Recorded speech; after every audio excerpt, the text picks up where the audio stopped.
This is my best kind of show notes. We didn't touch one of them, not even one of them. I'm not sure which one is Paul Rudd and which one is Lane Green.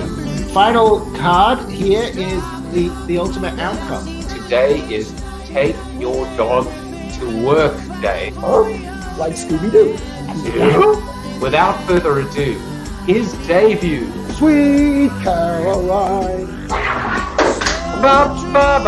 Everybody say hello to Sammy. Is it not good? I'm just pausing so that you just are at the front of your screen. I'm so enormously flattered. Branding is not a bad blind date. I'm gonna have to take a picture of this. No, this is agape. This is love. I really enjoyed this. You did do your homework. You asked great questions. I'm flattered. Thank you. You just made my day. Look at you! You are insane! How did I do that? How did I do that? You're insane. Well, hello, everybody. It is Wednesday, May 26th, and it is the final show. It's the final show of the artist formerly known as that who will not be named, Voldemort. Voldemort TV is no longer. Tomorrow, a new name, a new format, a new time. The only constant is change. If any startup founder is watching today, you would know that the only thing that we can predict is the unpredictability of life and the power of the pivot. Well, I hope you are well, and I'm looking forward to an amazing show. I want to start off by saying congratulations to Evan Kirstel and Irma Raced. I hope I pronounced that correctly. Irma and Evan, on your engagement. Breaking news on the Twitter. Breaking news across the tweetosphere. And fortunately, Evan is back on Twitter. He got suspended for a day. He was a naughty boy. No, he wasn't. He wasn't a naughty boy at all. But I'm thrilled for them, and may they have many years of health, happiness, love, and joy together. So congratulations. Now, not related to Irma and Evan is the fact that it is World Dracula Day. How does one celebrate World Dracula Day? I have absolutely no idea, except to say the following, which is, look into my eyes. You are getting sleepier and sleepier. You are getting drowsier and drowsier. Basically, that was just the count on Sesame Street. So today's show brought to you by the letter C, which stands for, well, you know what it stands for, the old show name, which shall not be mentioned. Well, actually, it will be mentioned a little bit, but enough of that. So I'm going to get on with a few things right now because we've got a packed show. But before I do, a little unboxing. We did an unboxing. Yesterday we had Content Inc., which is over there. So we've got the Creativity Leap and Content Inc. And by the way, Alisa, I know you're watching in the green room. When your book comes out, that's where your book is going to sit. Your book is going to sit, a little bit of product placement for as long as I can possibly afford to keep it on the shelves. That's where people can see your beautiful book. But more on that later. So this is from Diane Hessen. Diane Hessen, previous guest on the show. She sent this to me. I love how it is wrapped, how beautifully it's wrapped. So I'm going to open it up now. I wanted to open it up on the air.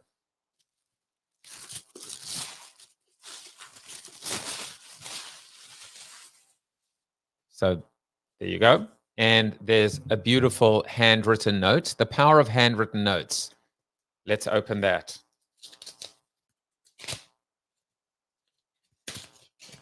I hope it's a check, by the way. Happy Bar Mitzvah, Joseph Jaffe. No, it doesn't say that. It says, oh, it's beautiful, nice stock. And it says, Joseph, your advance copy. I hope you find it illuminating warmly, Diane.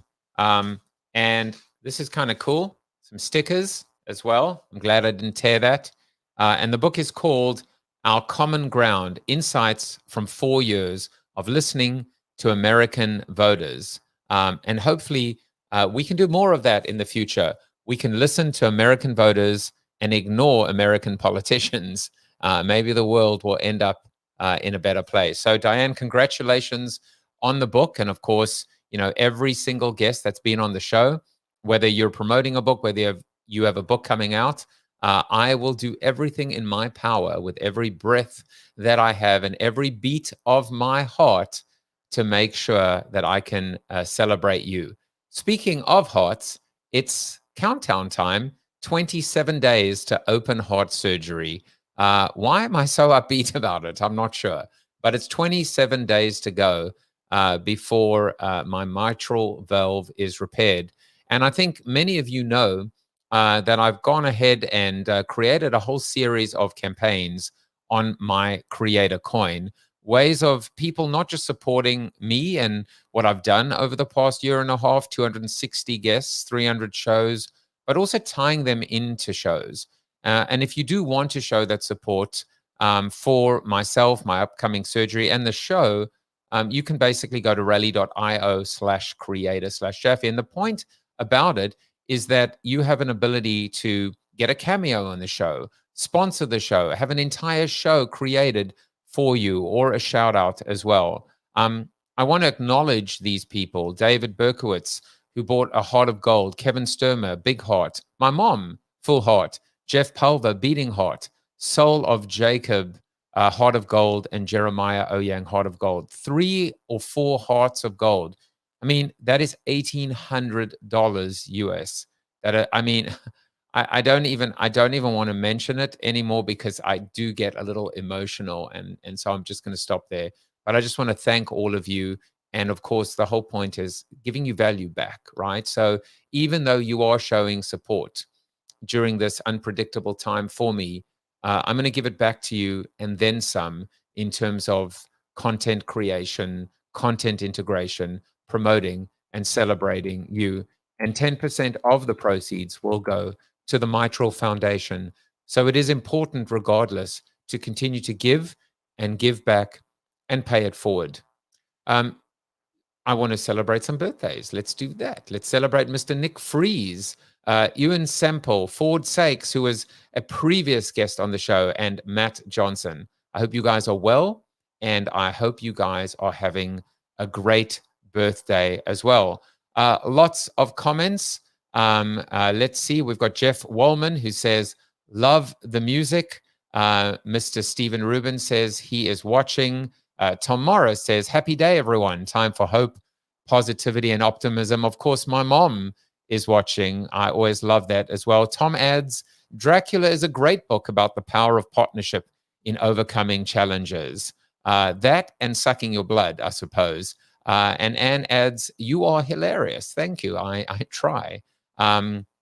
So I'm glad that our regulars are there. We are going to do a little Zoom after show from 1 to 1:30, the final after show at 12 noon, because the show will move to 9 p.m. live Monday through Thursday from tomorrow. Of course, I will be taking a little break from, I think the last show will be June 17th.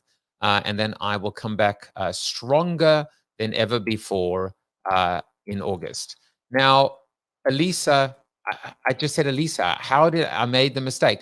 Alisa Cohn is my guest today. I got so excited about her coming on that I messed up her name. Alisa is my guest today, and then Bob Garfield, the Bob Garfield, will be the first guest in the next new chapter of the show tomorrow live at 9 p.m. Now, Alisa is the #1 startup coach in the world. I'm going to ask her, how does one become the #1 startup coach in the world? And more importantly, how can the #1 startup coach in the world help you become the #1 startup founder and the #1 startup in the world? All will be revealed soon enough, just after I share the final seated soliloquy of this particular journey in the show's life and in the show's history. And it is called Closing a Chapter. Hello, my name is Joseph Jaffe, and I'm a talk show host. No, this isn't a meeting of TSA, Talk Show Anonymous, but it is an admission of sorts. I'm a talk show host. When I said that the first time, I needed to caveat it with air quotes. Today, I'm happy to retire those air quotes. I'm also retiring the name Corona TV.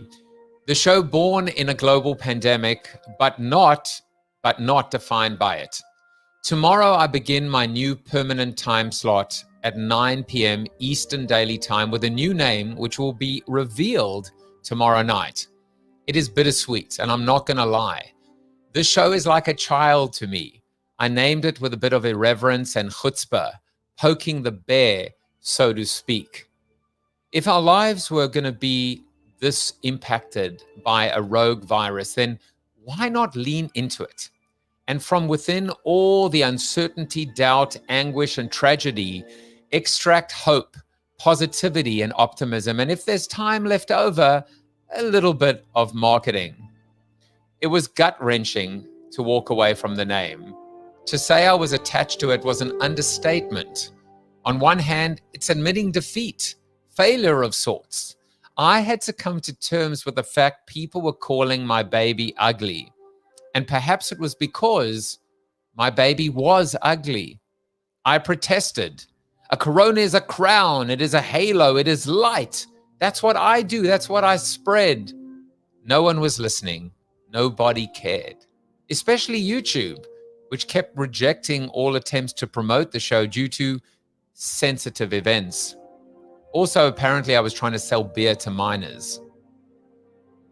Necessity is the mother of invention. Instead of looking back in regret, I look back on almost 300 episodes, 259 unique guests, and Alisa, you are my final guest in this particular chapter with nothing but pride, with a recognition that all good things must come to an end.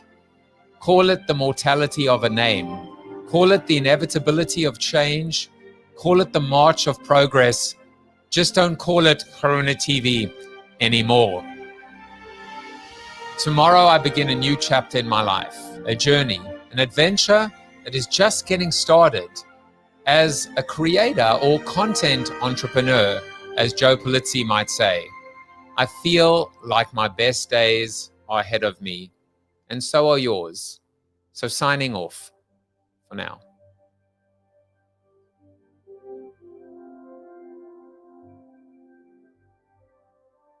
Well, now it's time to sign on, to log on to Alisa Cohn. She was named top startup coach in the world at the Thinkers 50 Marshall Goldsmith Global Coaches Awards. She has coached startup founders into world-class CEOs for 20 years, rated the #1 global guru of startups in 2021. She's worked with Venmo, Etsy, DraftKings, Mack Weldon, and Tory Burch. Amazing. Please welcome her to the show. Alisa, guest number, the final one of this particular chapter, and I couldn't be more thrilled. Welcome to the show. Thank you so much, Joseph. So first of all, thank you for having me. I'm so honored to be the final guest of this version. And you already entertained, we're only 14 minutes in. I haven't even been here yet, and you've already entertained me. I've laughed, I've cried. Congratulations, Evan and Irma. I hope you have a happy life together. And I'm sure they will, because you know what? Everything in this time, I think, is magnified, and we magnify the love, and we magnify the light, and we magnify the hope. And, you know, we'll get to it, no doubt, really soon. But even being a startup founder, maybe especially being a startup founder during these times, but it's not just that. It's also, you know, it's also launching a book. You know, I've had so many guests on the show that have launched books during these ridiculously challenging times. And, you know, as a 5-time author myself, I have even more respect and adoration just reverence for yet another obstacle placed in front of an author, right? Because an author is an entrepreneur of sorts too, in terms of birthing, you know, their own child into the world. So we will get to that as well. Manif says to a new chapter as well. Tom says, this show is one of the most amazing startups of our time. The end of this first phase is like the booster rocket shed as the capsule heads to the moon. I get some applause from my mom. And Anna says, Tory Birch, I love her stuff as well. So thank you for all the comments. Alisa, before we get into the meat and the potatoes, it's time it's time to make ourselves an Alisa cocktail with a segment that we call Fun Facts, where we learn a little bit about you. Now, I couldn't even create, I had to try and think of how I wanted to create something that encapsulates, I didn't mean to do that. What I meant to do was that. Encapsulates your incredible talent, because you have, not only are you the #1 coach in the world, but you have like a little side gig, a little side hustle, I guess, which is an alter ego that I'm calling DJ Ali C. So without further ado, I will keep the embarrassment to a minimum as we show this alter ego side of you. Let us take it away. Yo, coming in hot with rap charisma. It's your executive coach, and my name is Alisa. Here to help take you from a startup founder to a CEO. How's that sound? From Gates to Blakely, there's one fact that's true. If you're gonna step it up, the work is in you. The work is in you. The work is in you. If you're gonna step it up, the work is in you. The work is in me. The work is in me. The work is in you. I loved it. I loved it. Thanks. My rap name is actually K-Bell. K-Bell. Or the kettlebells, because that's what I do. Thank you for showing that. I must tell you that after I released it about maybe 10 months ago, I got a lot of comments on it. And all the comments were, Alisa, you're so brave. And none of the comments were, Alisa, you're so talented. But what the heck? It's, a time to experiment. Well, listen, you experimented with it. You were able to get out the proof points, right? The work is in me. The work is in me. Yes. The work is in me. And you're getting a workout as well with the kettlebells. Exactly. So try singing and swinging a kettlebell for 14 takes. It doesn't just happen. Okay. You weren't singing, you were swinging. I was exactly. Well, that's singing and swinging. Yeah. That's a different show for a different day, I suppose. Yeah. But you know what? I mean, I was thinking about it, which is what they said to you. That's the ultimate compliment. You're so brave. I mean, we need to be brave. We need to be courageous. It's the #1 thing that I try and impart on my kids, which is, why are you so worried about what anyone else thinks about you? Worry about what you think about you. Yeah. And quite frankly, the very small group of people in the world that really love you and support you unconditionally, your parents, your family, your best friends. Why do we care about what I say arbitrary, but what strangers have to say? Feedback is great, right? Startup founders live in their, delusional, their delusional, what do you call it? Reality distortion field. But I think that's the ultimate compliment, which is, you are so brave. Well, thank you for saying that. I did it not to go pro as a rapper, as is probably obvious, but in all seriousness, I did it because I wanted to do something where I could help myself get over any self-consciousness that I have. And I took an 8-week course to learn how to be a freestyle, hip hop, beatbox, rapper. And I performed on stage March 10th, 2020, a day which will live in infamy. And I did it in order to help myself, to your point, get over my self-consciousness, because I think being courageous is a superpower, because you're willing to go for it and do things that other people get stopped by because they're afraid of what people are going to think. I just want to know one question, which is, did you get your money back? I'm kidding. Well, I will say in the middle, so I did this 8-week class with other people, and they all kind of knew a lot about rap. And I was like, okay, I really don't know a lot about rap. And what I discovered, so just to say, in this class, there were sort of 3 categories of people who actually were kind of experienced. And I was like, why are you here? It's a beginner's class. And then people who were beginners, but picked it up pretty quickly, actually. And then me, right way here. And so in the middle, of the class, I actually I got nervous, like I'm supposed to be better than I am. So I sent a note to my, instructor, my rap teacher. And I said, I'm a little concerned that I'm like not very good. And he said, our goal in this class is not to teach you to rap. Our goal is to empower you with the tools of creativity so you can activate your own internal creative skills. And I was like, well, that's totally what I wanted. I forgot. He had to remind me that's actually what I wanted. So I felt activated in this class enough to create the only rap music video about executive coaching, called The Work Is in You, because Joseph, as you said, the work is in you. Yeah, and it is the only one, and will probably only ever be the only one. Probably, yeah. Now, I have to say, I want to comment on that. But first of all, Evan was watching, and he said a tour de force of smart people. So I always note that he must be referring to you twice, which is fine. I hope Evan saw that little congratulations to him. Congratulations, Evan, on your engagement. You said something that I thought was really interesting. You spoke about how by doing that, in a way, it stretched you. Yeah. Because if this was possible, can you imagine what else is possible?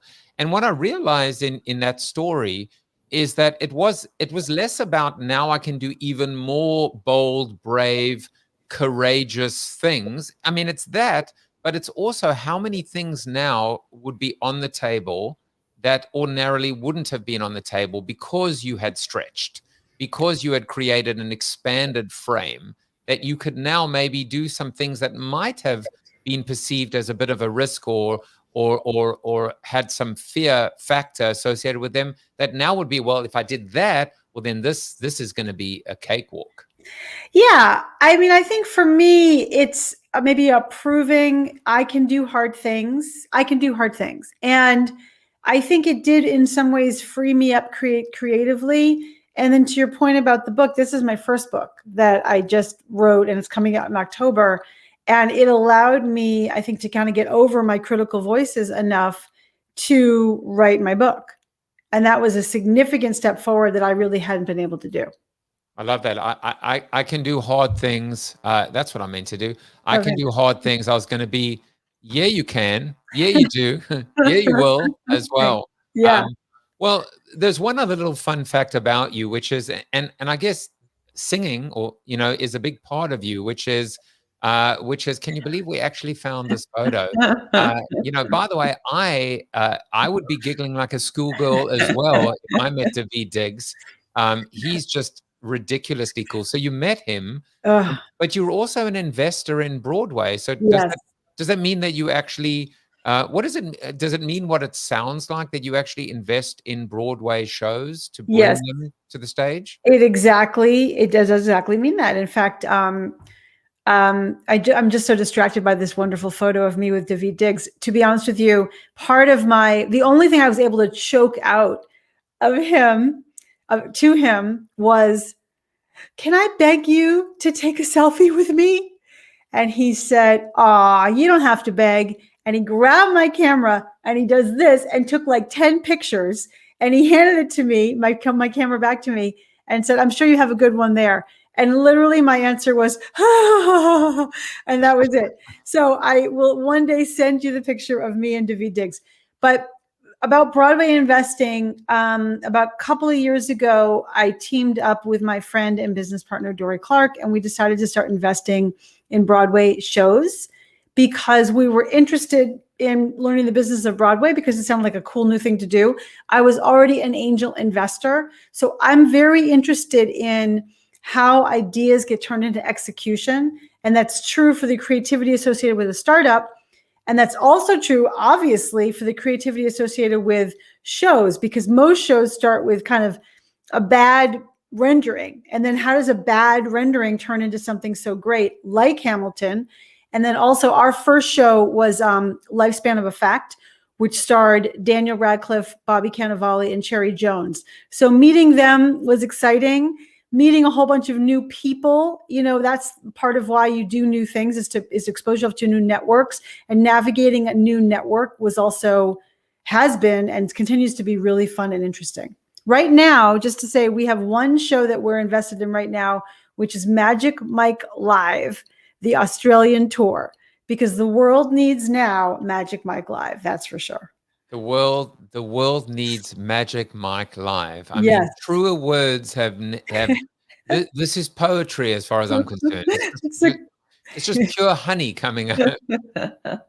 Look, I mean, I am. I gotta say, like, not a day goes by that I don't that I'm not appreciative of the fact that even though I haven't actually said, this Sunday will be the first time I'm returning to New York City in all of this time. I lived in New York City. I lived there during 9/11. But to have Broadway on my doorstep, the ability to just get in the car or on the train and experience Broadway, it is the ultimate gift. And we just hope that Broadway comes a roaring back. And I'm sure it will. Yeah. I agree with you. And I would say all sorts of creativity and the arts and culture is so much of what makes up the fabric of New York, and certainly Broadway being a massive part of that. And we really want to be, I know I personally want to really be a part and a force in bringing that back to life, which is so important for our city. Leslie says, I've invested in Broadway shows. Yes, interesting, but high risk and many creative factors that involve emotions which are hard to manage. Alyssa, let me tell you, if you ever want, I say this, with a full heart and a slightly leaky heart, but if you ever need brainstorming to take place on any of your shows, I will give that to you pro bono, because I'm absolutely committed to the arts. The one thing is, I'm excited as a digital guy and as a disruption guy. I hope that they come back a little bit more open to clearly, multi-channel and omni-channel, and what we saw on Disney Plus with Hamilton, to me, was game changing. The one thing that I've been pushing Broadway to do for years, over a decade, is when they do their final curtain call, to let people take out their cameras and their phones and do a number, do one encore, and let them film as much as they possibly can, and then just disseminate it on all their social networks and spread the word and spread the love and spread the content. Because I think that becomes what I would call a catalyst, an activator, to drive and draw in interest and ticket sales. So please take that idea back to someone. I will. But Jen, I definitely will take that idea back to someone. It's a great idea. And just to also reassure you, during this 14 months of shutdown, many innovative business models, channels are opening up and are being invented right now. So it's a very exciting time to be on the precipice of reopening Broadway, because in the meantime, many interesting innovations have been being put forward. I love it. Well, now, Alyssa, you are the number 1 startup coach in the world. And here we are talking about rapping and kettlebells. This is what a bad interviewer I am. But how does one become the number 1 startup coach in the world? Well, I think it comes from putting one foot in front of the other and having success in coaching inside of startups. So I became an executive coach 20 years ago for one reason. I wanted to make a difference. That was what was in my head. I want to make a difference, That was like the phrase in my head. And I met a coach and I realized that is what I want to do. And so I honed my skills. I hustled like all of our solopreneurs do. And I put one foot in front of the other in terms of learning my craft, working with leaders, really getting in tune with what is needed here, and focusing on really a love that I had for startups. I was prior to becoming a coach, I was the CFO of one startup and the head of strategy of another startup. And so I had this kind of love of startups. I had this desire and drive to make a difference. And I was able to combine that. And I was really fortunate to be named the number 1 startup coach in the world. I was really honored.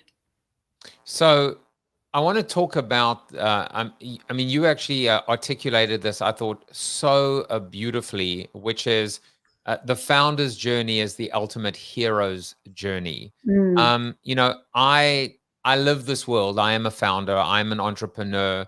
I'm a solo entrepreneur, but I also mentor founders. And they're special. We're special. You're special. And but also it is a life.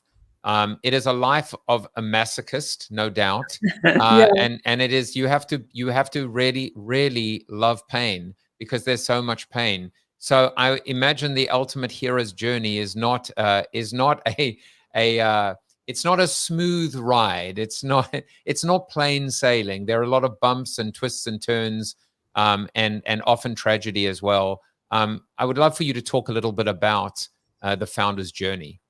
Yeah, well, as you just said, there are ups and sadly downs, but at the same time, the downs are what makes the hero, right? So in Joseph Campbell's The Hero's Journey, this sort of staged approach, the notion of coming up against an unimaginable obstacle is a very significant part of the journey, frankly, what makes it interesting in terms of a myth, but also the building of character, right? The sort of becoming the person you were meant to be through the crucible of this narrative. And that's how I see startup founders. I mean, to your point, founders are different. Founders are the people who peer into the future over your shoulder, into a future that you can't see, but they can see. And they have it kind of all visualized.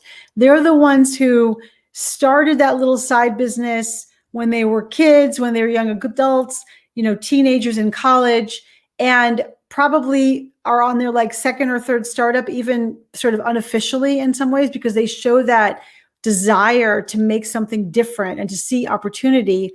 And the last thing I would say is that there's something inside of founders that I feel like want to innovate, disrupt, but also the way I sort of see it is right wrongs. Like, this should be in the world. I have to make it.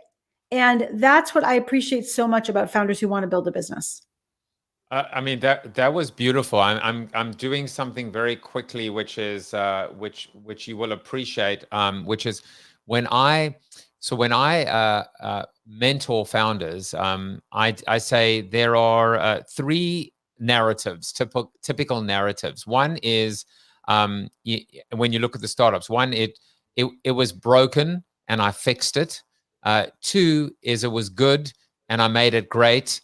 And the category three is just a cool idea. So, I mean, but those are the three, in a way, narratives as well. But I love what you said, which is this idea of, I think of like the shoulders of giants, but this idea of someone peering over your shoulder, just a little bit ahead, it also just fills me with warmth that they've got my back, that they're just looking out for us or looking ahead to provide a better world, a better place, you know, a better outcome for us. And I think in the way that, you know, especially bringing in Joseph Campbell, what you really are doing is humanizing the founder, especially in a world that I think is inundated by inanimate automation and technology. And I think that's an important distinction that you bring to the table.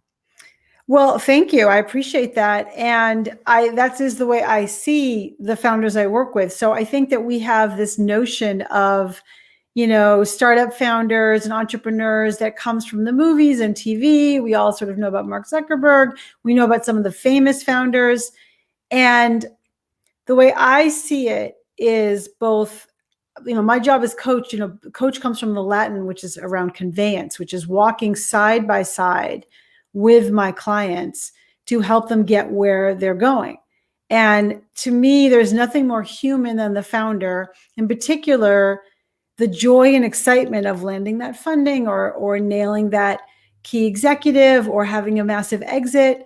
But studded inside of that is all the tragedy, all the difficulty of losing that key customer, losing that key executive, feeling like I can't do it, feeling the odds are against me, not being able to make payroll in 2 or 3 weeks from now. All those things are real for entrepreneurs. And the story that gets written about them is so sanitized. It's like this inevitable success. I really care about the journey and how they grow as a result of that journey. Yeah, and you know that obviously that adage, which is success is a journey, not a destination. Yeah. Founder's journey, because what is the destination? Before in the green room, I was talking to you about my startup, Evolution, and the vision was to build a bridge between Madison Avenue and Mountain View, to figure out a way to collaborate between the big corporate and the small startup. And you know, the pitch at the time was, what if Kodak acquired Instagram? What if Blockbuster, had bought Netflix when they had the chance to? Yeah. What if Marriott had started Airbnb? But one of the things that I said at the time is not every founder wants to become Mark Zuckerberg. I mean, by the way, I wouldn't wish that on my worst enemy. Some just want to be able to pay the mortgage. Some just want to be able to make sure their kids are set for college. And some are actually true artists. And what they want to do is just see their vision, their idea, their child stand on its own 2 feet, and make a difference. And I wonder whether now, especially over the last year and a half, are you seeing fundamental changes in terms of the founder mindset and the founder approach, to getting in, to not just getting into the business, but the motivations, their purpose, their why, their North Star for doing what they do? Well, so yes and no is what comes to mind.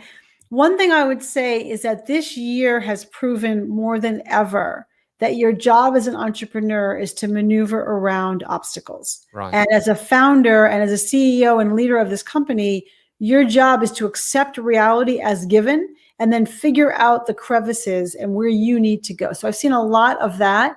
I will say that what has been activated more around purpose is definitely this experience of the culture inside of the company being more important than ever.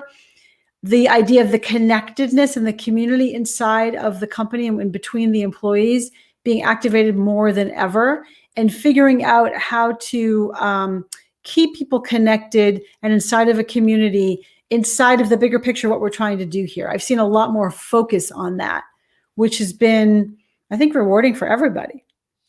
I mean, we would have to just acknowledge, when you talk about that, diversity, equity, and inclusion, justice, and let's, especially in the tech world, the tech startup world, there wasn't always the best reputation when it came to not just representation at the highest level, specifically from a gender standpoint, but related to that, a misogynistic bias and approach as well. So I would assume, based on what you're saying, that it's not just it's not a luxury, it's not an optional ad anymore. It's the price of entry, which is to have this on the table. Yeah, this on the table, I think, sort of, as you say, equity, inclusion, and belonging. I think this on the table has been, in some ways embraced by many companies and certainly startups, and in some ways forced on many companies and startups. Either way, we're clearly in a different place, certainly in this country. We're certainly on a different journey where that's even part of the conversation.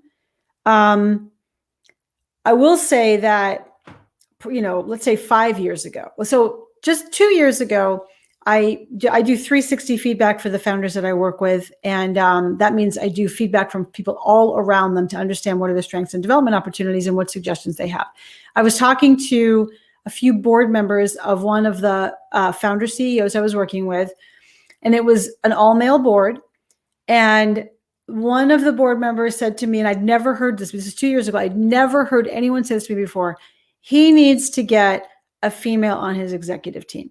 And probably it needs to be on the president, and we need a female on this board. So just to say, 5 years ago, people weren't talking about that. And so there's been a sort of a march forward, I think, on all these topics. There's still a lot of work to do. And in addition to what you just talked about misogyny, I would just say what I've experienced as a woman in the ecosystem is that there's also these sort of little moments of exclusion. And so there's like a lot of work to do at the macro and the micro level. But I think I've also seen a lot more people and men in particular, focus on how to be more a part of the solution and focus more on understanding. By the way, I don't know if you were bringing this up 2 years ago, but you're also now using your platform to proactively bring up this topic, which I really appreciate and acknowledge you for. Absolutely, thank you. It's it's something you said really, I think, is an important emphasis, which is whether you do this out of choice or whether it's forced upon you. In a way, it doesn't matter as long as the outcome is the same, which is the conversations are happening. And so you can lean into it or you can be pushed into it. But the bottom line is you're in it. Yeah, you're in it. And be in it to win it. So I love that. Now, we're going to talk about your book. And by the way, when your book does come out, do not fear that the book is not out and you're on the show talking about it now, because I told you it's going to sit behind me. And when it comes, I will do a little unboxing or whatever you want. And you can even come back and make a little cameo if you like. Oh, thank you. Ooh, look at that great title. Ooh. I know, doesn't it look great like that? Great. I have more. I have more. I can put it in the background there too for you. I need to take a picture. I need to take a screenshot. You can do that. I can give you that. I can give you that one as well. I can, love it. In fact, let's see what else I can do for you. I can also do that. Pre-order Alisa's book, From Startup to Grown Up, Grow Your Leadership to Grow Your Business. And it is out in on October 26th. I want to focus on the word grown up for a second and growing up. One of the things that resonates with me is the fact that growing up, or growth, quite frankly, because every startup wants the hockey stick growth curve. But even when you look at Clubhouse right now, be careful what you wish for. Sometimes you can grow too big, too fast, too soon.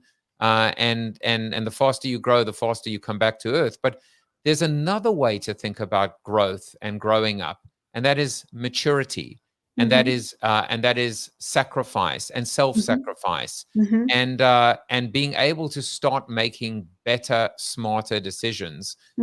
So I would love for you to tell us a little bit about from startup to what does it mean to grow up as a startup and as a founder. But before you do that, I'm going to show you today's quote, which is connected, and it's, as long as you're green, you're growing.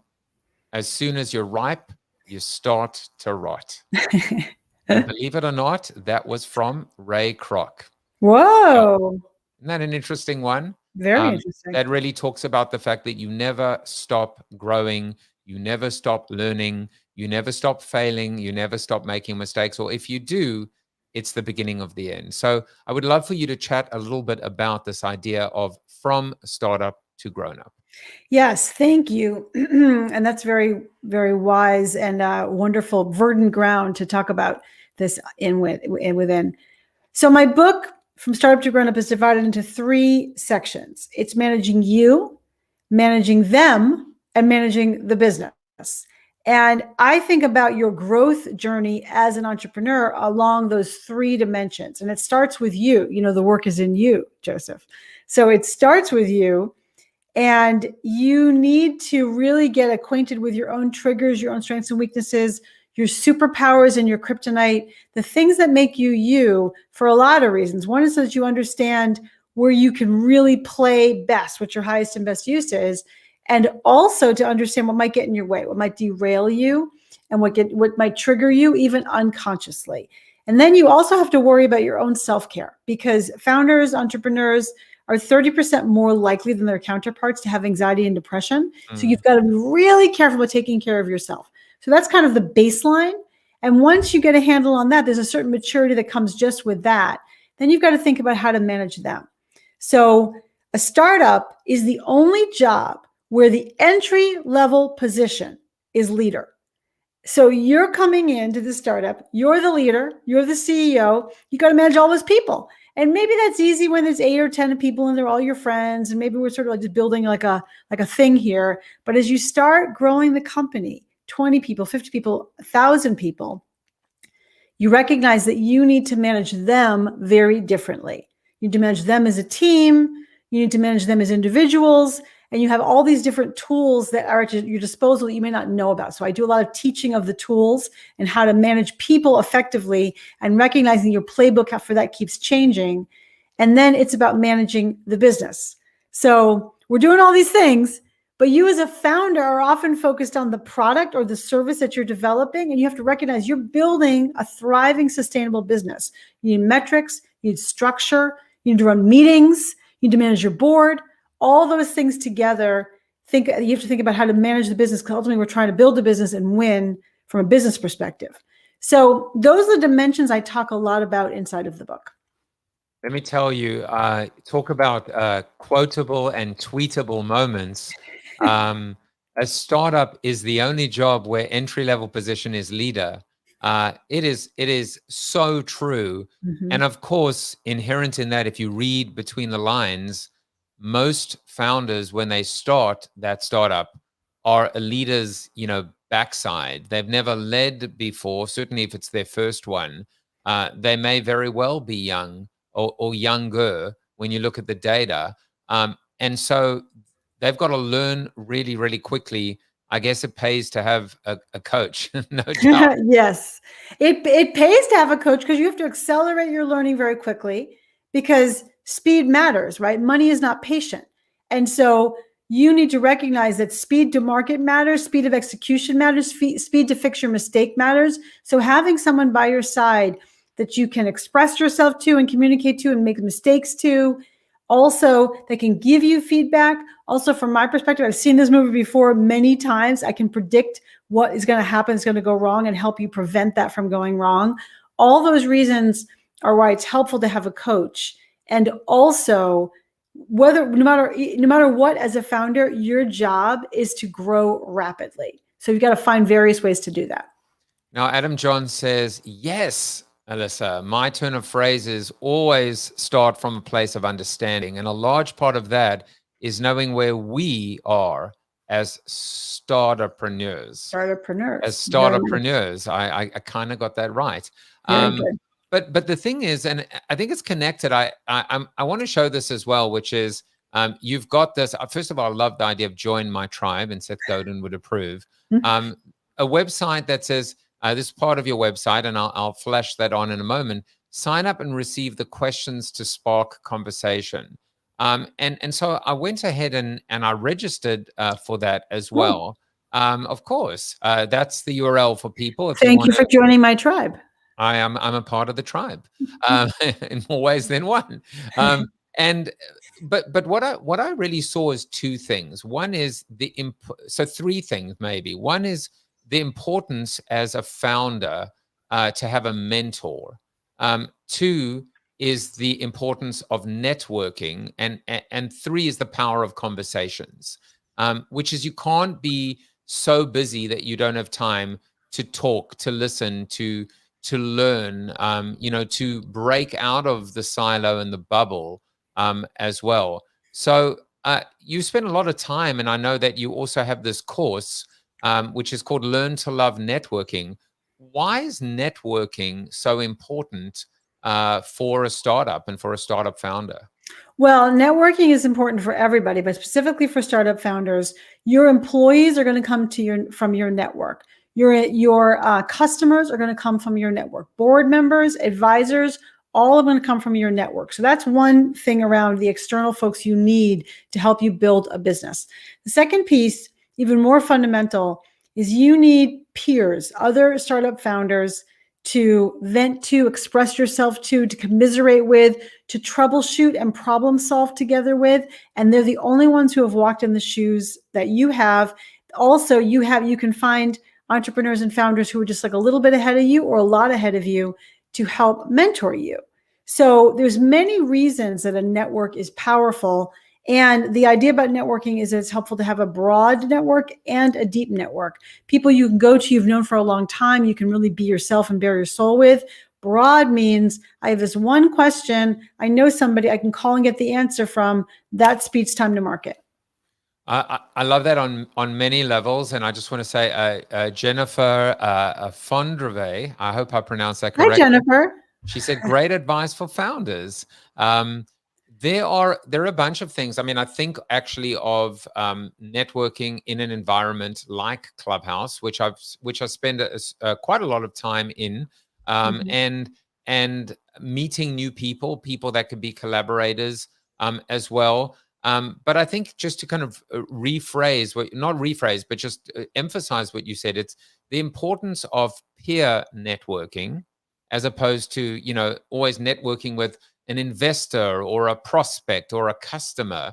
And the caveat there is the fact that I think maybe in the past, we might have seen a peer as a competitor, whereas now we recognize that the market, or at least the water, is warm enough and deep enough and expanded enough for multiple sailboats to float in. And then the other thing is the importance, I think, of what we hear a lot now, which is about lateral mentoring down, mentoring up, mentoring diagonally, mentoring laterally as well. Just a much more expansive and dynamic version of what might have been thought of before as find someone who's older and more experienced than you to impart their pearls of wisdom. Yeah, I think that's a very powerful insight that's now much more sort of known, which is you want to be mentored by people, right? To use that language, kind of up, down, and across. So the idea is, of course, when people are older and wiser and been there before, but the peers can help you problem solve together and commiserate.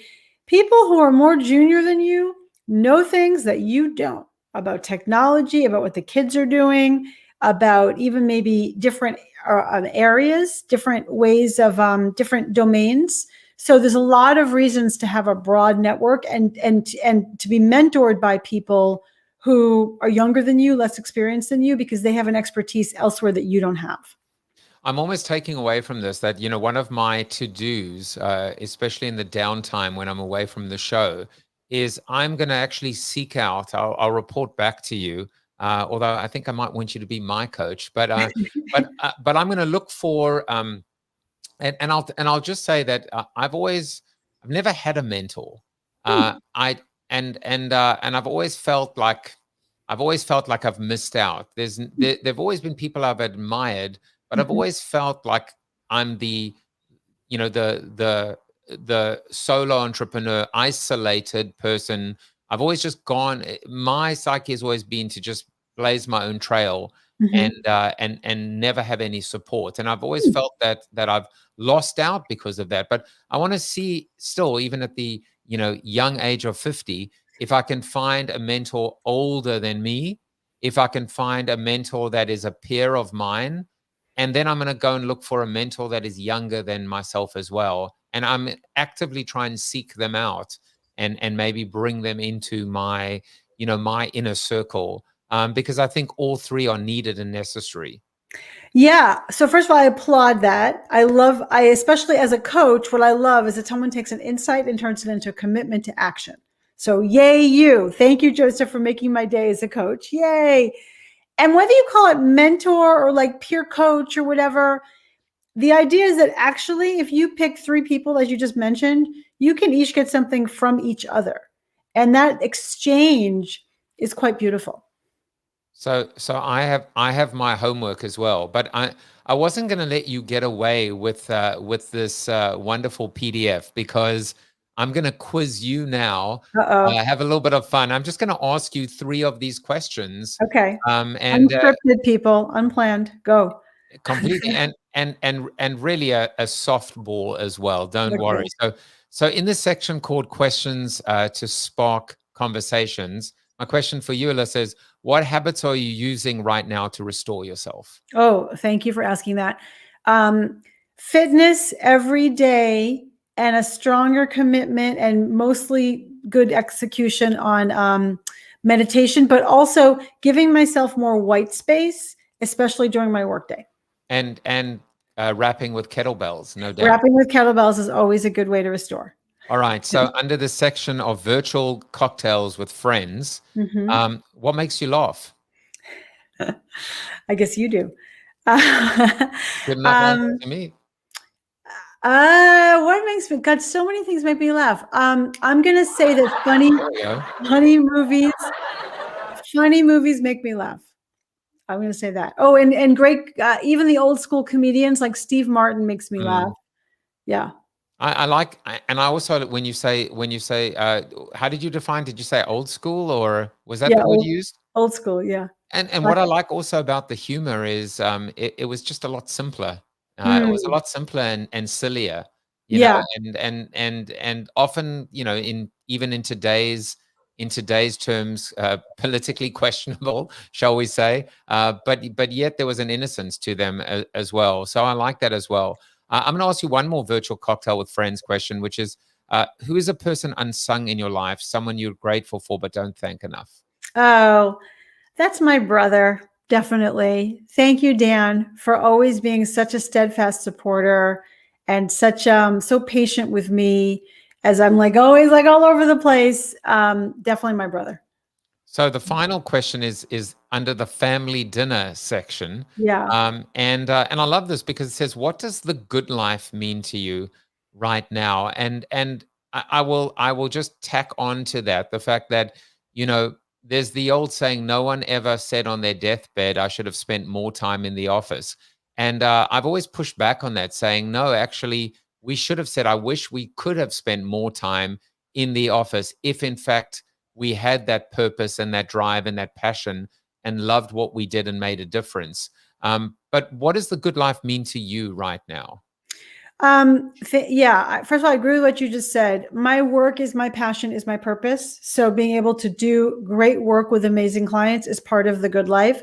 Also, this situation of the past 15 months has made me realize how important it is to be in touch with my close friends. So the good life is my ability to be in touch with my close friends, to see them in person, which I hope is coming this summer, and to be able to, you know, at the end of the day, know that I was able to serve others in a variety of aspects. That's the aspects of the good life that are important to me right now. I love that. Dave Crenshaw says, great stuff. Hi, Dave. Alyssa. And Leslie says, great quote, people who take insight turn into commitment and then action, as well, as you said. And Anna Bowman says, this woman is wonderful. Oh, thank you. You know, a good compliment goes a long way as well. Your Learn to Love Networking course is terrific. And I was looking at it, and I think in the 90 seconds or so that we have left, you know, more or less, because it's my show and it's streaming, so it can be 93 seconds too. Yeah. You talk about some amazing things associated with networking. You say, enjoy the process of networking. Make productive networking a habit. Find time to network. Make superficial conversations meaningful. There is a method to the madness. There is a process. There is a science to the art. It's very clear. All of that comes through. And I would love for you to kind of just touch on that briefly in the time we have left. Oh, thank you, Joseph. The truth is, I love networking, but I grew up as kind of a shy kid and didn't know what networking was and was kind of awkward socially. So for me, it was like a learned behavior, putting one foot in front of the other of how do you network effectively. Networking is just building strong relationships with the people who you don't already know and the people who you know, going deeper with them. It can be enjoyable when you recognize that everyone else, like when people add you as a node in their network, their life gets better. Of course, it's true. When you add other people to your life, again, network being broad and deep, when you add them as nodes in your network, your life gets better. But if you're like uncomfortable with that, don't forget you're offering other people opportunities to expand their network by getting to know you. I'm sure you want to add value. And that's what you want to keep in mind as you meet new people. You can also ask yourself, how can I be helpful here? How can I connect? How can I give first And that will help you feel better about networking and about making new friends. Love it. And in fact, these days I'm able to just add the word servant in front of anything and make it make sense. So we've just coined a new term, which is servant networking. Brilliant. Which is a customer-centric or at least a selfless approach to networking. It's important as well, because instead of worrying about the business card and the lead and the sale, you're thinking about adding value and creating utility that lasts as well. I have to tell you, I've got to find a little bit of closing music for you. Maybe we go back to the salsa for you. The final guest of this I'm chapter. so honored. The honor is mine. This has been guest number 259, Alisa Cohn, the #1 startup coach in the world. And I can now verify and validate that. And when she's not investing in Broadway, you can find her tweeting. Alisa Cohn. I did it again. I started off so poorly, and I ended poorly as well. It's just when I get excited. You can follow Alisa on Instagram. You can join her in the club house. Please do pre-order her new book, From Startup to Grown Up, Grow Your Leadership to Grow Your Business. Connect with her on LinkedIn. And finally, last but not least, don't forget to spark those conversations and register for her course. I think we are almost at a wrap, except to remind people that we are going to do a very brief Zoom after show just for old time's sake. So if you want to come and hang out with our wonderful regulars, bit.ly/Zoom after show. And I will be there in about 3 minutes, just after we hear from Chuck Norris as he looks back on 259 guests, but most notably, Alisa, and this is what he had to say about you. You are Chuck Norris approved. There you go. And I will be back tomorrow night, 9 p.m. with a new name. Bye, everybody. Take care. Bye. Thank you for watching the show about hope, positivity, optimism, and if there's time left over, a little bit of marketing with your host, multiple author, and global keynote speaker, Joseph Jaffe. If you like the show, tell a friend or two. Please subscribe to the show. And if you want to get inside news, previews of upcoming guests, and much more, visit josephjaffe.com/subscribe to sign up for the show's newsletter. And despite the best ministrations of your wife, you still look ugly.